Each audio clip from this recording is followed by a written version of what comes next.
मुंबई के प्रसिद्ध और सबसे पुराने लाल बागचा राजा गणेश की मूर्ति का गिरगांव चौपाटी से विसर्जन इस साल लगभग 13 घंटे देरी से हुआ। ऊंची लहरों और तकनीकी खराबी के कारण विसर्जन में देरी हुई, जिससे उनकी परंपरा का पालन नहीं हो सका। 18 फीट ऊंची मूर्ति की शोभा यात्रा अनंत चतुर्दशी की शुरू होती है।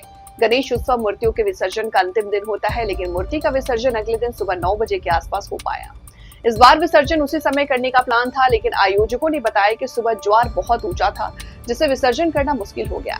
ज्वार कम होने पर ही लगभग रात 10:30 बजे विसर्जन हो सका। ये वो समय था जब संतोष काल चल रहा था।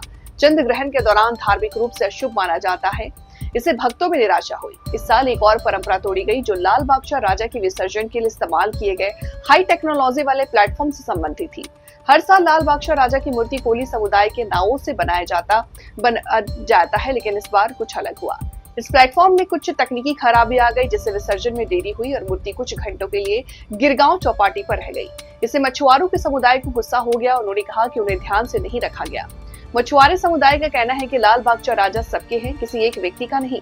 गणेश जी पर किसी का कोई अधिकार नहीं। 1934 में जब मछुआरे और मजदूर आर्थिक तंगी से जूझ रहे थे, दिक्कतें आ रही थी, तो मछुआरों ने गणेश जी से ये प्रण लिया था कि अगर उनकी ये समस्या हल हो गई तो वो हर साल सार्वजनिक गणेश उत्सव मनाएंगे।